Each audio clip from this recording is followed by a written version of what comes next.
So excited to hear kind of what you have to say, but I just want to say my daughter had her first appointment there at the super dentist, and the experience was hands down just amazing. We had tried to go to a dentist 2 years prior to that, and I'm a horrible mother, and I hadn't taken her since then because it was just, I think you guys just really have something so special there, and you guys truly care. So we're so honored to have you. That's the best feedback I can hear from my mom. I appreciate it. No, absolutely. And I'll let you kind of share a little bit more about your background and who you are. But today we're going to be talking about the 8 ways to prevent cavities and crooked teeth, which I think last year I just learned so much. And even just with some of the other events that we've had, there's just so much that you could do from day one. And so I think it's not addressed enough. I think not even just crooked teeth or cavity, but I mean, from the oral health, from pregnancy, all of the stuff that we've had you share. So I'm so excited to hear about this. Well, thanks. No, you're right. I think people think the mouth is all about just cavities, maybe the dentist, and that's true. I mean, historically, we're like cavity fixers, right? Unfortunately, we don't really connect the oral health to physical health, mental health, pregnancy health, airway health, sleep, oral development, the way we look and the way we feel confidence. So, that's a discussion for another time, but I'm really happy. No, I know, sorry, but I was just. No, that's true. I'm really glad that you brought it up, and thank you so much. So with that, I'll get started.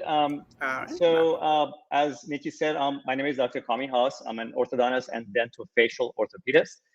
My wife is a pediatric dentist, and we founded our practice, the Super Dentist, 25 years ago. In fact, next year, we're going to be celebrating our 25th year anniversary.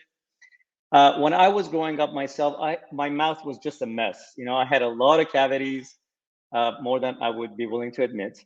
And my mouth was so small, I had 4 of my permanent teeth removed when I had braces the first time for 3 years when I was a kid. And then I got braces again a second time during my orthodontic residency. So I'm here to tell you that if you were all genetics, which a lot of people think, my son who's 9 now, he'd be out of luck and he'd have a full mouth of cavities and crooked teeth, but he doesn't have any cavity.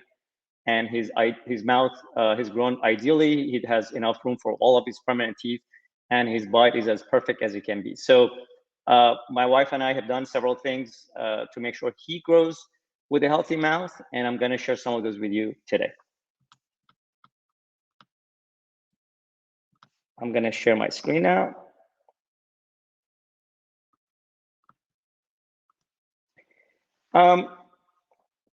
So I know the previous colleague of mine, she already mentioned breastfeeding, and I know following me also, we're going to get into breastfeeding in depth. So I'm not going to discuss a lot of that, but I'm going to really discuss the benefit of breastfeeding to oral health. Now, I know it's a complicated decision, not everybody can breastfeed, but if you can do it even for a limited time or part-time, the benefits to your baby's oral health and development is profound. So these are some of the things, again, my colleague, I'm sure, is going to discuss later. But one of the things that I do want to discuss is that breastfeeding, the milk itself, the breast milk, has the ideal nutrients for the developing mouth.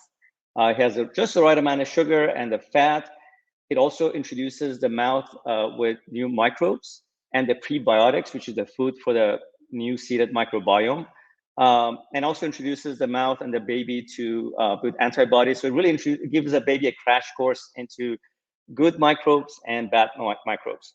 Also, the sucking action teaches the baby to breathe through the nose, which nose breathing is so critical for so many reasons. But when it comes to oral development, it keeps the mouth more moisture. It makes the jaw growth better. I'll discuss that a little bit later. It also stimulates the healthy growth of the palate.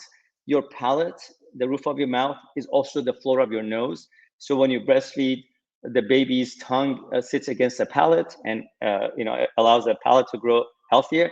So that reduces later crowding. It makes the teeth erupt better. It reduces airway issues, so the baby will sleep better and potentially prevent sleep apnea and many other potentially dangerous issues. Can prevent colic and reflux. So breastfeeding has many oral health benefits in addition to physical health benefits. Now, if you haven't breastfed or you can't breastfeed for some reason, don't worry. There's a lot of other things they can do to keep your baby healthy, and I'm going to discuss some of those today. The second one is weaning off your baby from night feeding. Now, Baby teeth in general, the enamel on baby teeth is thinner on baby teeth than it is on the permanent teeth, and the pulp is relatively larger, so cavities can cause damage quicker and they can reach the nerves quicker. So when babies' teeth start coming in, which again, that's a big range. Some babies start getting the baby teeth around 4 months of age, some not until like 8 or 10 months, but the average about 6 months, which is right after kids can typically sleep through the night without being fed, which is usually around 5 months of age and or 15 pounds. Obviously, you need to check with your pediatrician for your specific baby. So right after they're physically able to sleep through the night, then you want to wean them off of night feeding. And you can obviously do your research and find out what method works best for you. And as an added bonus, not only it will less likely to have cavities, but the baby will sleep better through the night because you've removed the sleep feeding association. The next one is the oral habits. Now, a lot of kids just are born with a thumb in their mouth, and that's a very common oral habit. But sometimes also parents introduce pacifiers, or they haven't been able to breastfeed, so they have bottles. So if your baby is thumb sucking, using a pacifier, or has a doing bottle feeding, you definitely want to monitor the growth of the mouth. Make sure the pediatric dentist is involved, because the breast shape itself to the mouth, but the mouth shape itself around the thumb and around the pacifier. So it literally, when you suck your thumb, the mouth grows around the thumb. So it's really important that you check with the pediatric dentist to make sure the mouth is growing correctly, because an unusually formed mouth can interfere with speech, with airway, the jaws can develop a crossbite. All sorts of issues can arise from thumb sucking. We want to, if your baby is doing some thumb sucking, you want to check with your pediatric dentist and stop those habits as early as possible. Every kid is a little bit different, so definitely want to check with your doctor on that. The next one is the toothbrush. Now, I've had over the years people say, well, Dr. Oz, a brush is a brush, right? Well, really far from it. Brushes come in all sorts of ways and technologies. They look beautiful to make it exciting for the kids to use it. Because remember, baby kids throughout their life, they're brush for over 2,000 hours. So it's really important that they develop a good association with their brushing and with oral health and oral care in general. So make sure you involve them in picking out a great toothbrush that they love, first of all. But also the bristles are so critical, because that's the part that the bristles are the part that you clean your teeth with. You want to make sure that the bristles are only soft or ultra soft. Never use a hard nylon or charcoal toothbrushes, because those brushes are too aggressive and too abrasive for the teeth. This can scratch the enamel, which then it can absorb more plaque and bacteria. And also damaged teeth are more sensitive over time, and tooth sensitivity is a huge problem right now in adults. So, and then manual toothbrushes or electric toothbrushes are both fine. So whatever your child likes, those are the ones that they should choose. Now, how do you actually brush? You may be surprised to hear that 5-year-olds only brush 25% of their teeth, and even 11-year-olds only brush 50% of their teeth. And of course, we always joke around, and when patients ask, which teeth I should brush, we say, well, brush only the ones you want to keep, right? So it's really important that brushing, especially at the young age, becomes a family event. You really need to monitor, supervise, even brush for your child for many, many years before they're good. They form good habits and they can brush on their own. Make it a game. Come up, brush together. One of the things you can do is buy them a musical toothbrush, because research shows that kids brush 73% longer with musical toothbrushes, but they also have more fun and they build positive association with their brushing, which is really the key thing as they get older. Okay, so as far as oral care products, probably the most important or the most common questions I've been asked over the years is about toothpaste. Dr. Haas, is fluoride safe? What kind of toothpaste do I want to use for my child? Well, that topic is such a big topic. I could probably spend 2 hours discussing all the ingredients in toothpaste, what's safe, what's effective, what's good and bad. But for today's discussion, suffice it to say, I'll just talk about fluoride, because that's such a big controversy about fluoride. So fluoride is an ingredient. It's the only compound that's been approved for FDA to remineralize teeth that's anti-cavity in US. Although in Japan, there's another ingredient called hydroxyapatite that's been used for over 30 years. In Canada, it's been approved for anti-cavity for many, many years. And for younger kids, even though fluoride works the way it works, when you put anything in your mouth, I'm just going to talk about how cavities are formed. When you put food in your mouth, almost any food, but sugar in particular and acidic foods, the pH of your mouth drops from neutral, which is about 7, to about 5.5. And at that 5.5, some of the enamel mineral called hydroxyapatite, it melts or it dissolves away from the enamel into saliva.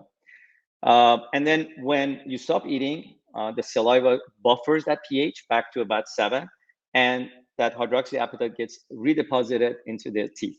Now, if you eat too much sugar, or if you eat too frequently, there is more demineralization of this hydroxyapatite from your enamel into teeth, and there's not enough time for the body to put this back. And then, so you get a cavity there, you get a hole in the tooth that we call a cavity. And now, NASA invented this hydroxyapatite as an ingredient in toothpaste many, many years ago. And so that's one of my favorite ingredients to use on younger children because it has many of the benefits of fluoride. In fact, it has its own benefits, like it can reduce sensitivity and it can even, whiten teeth over time naturally. But it also helps with remineralization of teeth. But it doesn't have many of the potential side effects of fluoride on younger children. Now, if you're an older person that has a history of cavities and a daily soda habit, then fluoride is really effective in remineralization of teeth as well. Now, this one, limit the sweets, is easier said than done. I'm a dad of a 9-year-old. My son has a sweet tooth. His parents may be dentists, but he's a kid after all. Truth be told, I have a little bit of a sweet tooth myself. So the key word when it comes to this is moderation. Again, we want to limit the amount of sugar, and we want to limit the amount of sugar, the duration or the frequency of sugar intake. Now, I don't know if you know, but as a society, we individually, in average, we eat more than 150 pounds of sugar every year. It's more than an average weight of a person. Again, it's when it comes to moderation. If you're gonna give any sweets to your children, make sure it's in one setting, and it's not too frequently, and avoid candies or sweets that can stick to teeth or they're so hard that they can potentially break the teeth. And the last thing, I know I kind of mentioned this a little bit earlier, but breathing through the nose. Now, this is such an important thing that I think a lot of people don't realize how important it is. But unless your child is severely congested and temporarily congested, like they have a cold, or they're exercising really hard, they should be breathing through their nose. Mouth breathing causes a lot of problems. It dries the mouth. It keeps the teeth apart from each other, so the teeth start over erupting. It can cause a long face issues. It can cause crowding. It can cause a gummy smile. And so, and nose breathing just so much more. It filters the air. It keeps the CO2 and oxygen levels more level. Just has many other benefits. So make sure that if your child, you watch them, they're watching TV or they're sleeping or they're reading a book and they have their mouth open, that's not normal if it's happening consistently. So make sure you take your child to a pediatric dentist or a pediatrician and get that addressed as early as possible, because especially those first few months and years, your child's brain is exploding and growing at a rapid rate, and they can't afford any issues with oxygen intake, especially during sleep when the muscles relax and people usually have more breathing issues. Now, again, those are some of the things that my wife and I have done to make sure that our child grows up healthy, and I hope that helps with your family too. Again, the Super Dentist, we have several locations around the county in San Diego. We're expanding out to other regions as well. Here's our phone number if you need to contact us. And of course, I'm available if you have any questions as well. Yay. Wow, that was amazing. Thank you so much. Thank you. Thanks so much, Nikki. No, we do have one question in the comments. It looks like here. She said, is there a certain type of pacifier that's better than the other? Or is it just a hard no on the pacifiers? Because I know it's very difficult. I mean, there are probably, I understand. I'm a parent, so just like my previous colleague that said, until she was a parent, it was easier to preach, right? I understand. Sometimes even when my own baby was crying, like when it was 4 months, I'm like, should I give him a pacifier? But I kind of, I didn't. I resisted it. If you must give a pacifier, there are some pacifiers that are better than the others. You really need to discuss it with your pediatric dentist. But I would at least try to stop it past age 6 months. But if possible, avoid pacifiers and bottles altogether. Just because if you start it, honestly, it's more hard. I had to get a Build-A-Bear, and we put the pacifier inside the Build-A-Bear, and she had to make the choice. It was very, I was pretty proud of myself for this whole moment. But I know, no. Over the years, I've had so many stories of parents telling me how they've been able to take away the pacifier. It's not an easy thing, I know for sure. Yeah, it's definitely just one of those necessary and not necessary evils, I think, that causes. I get it. In lots of ways. But why don't you tell us a little bit about we talked about toothbrushes, and we have a few super toothbrushes that we're giving away in our kind of VIP swag bag, which is one of our giveaways. So anybody that comments or kind of interacts, why don't you tell us a little bit about that, and then we will see that. Yeah, so again, there's a big difference between a toothbrush and a toothbrush, right? From the way they're made.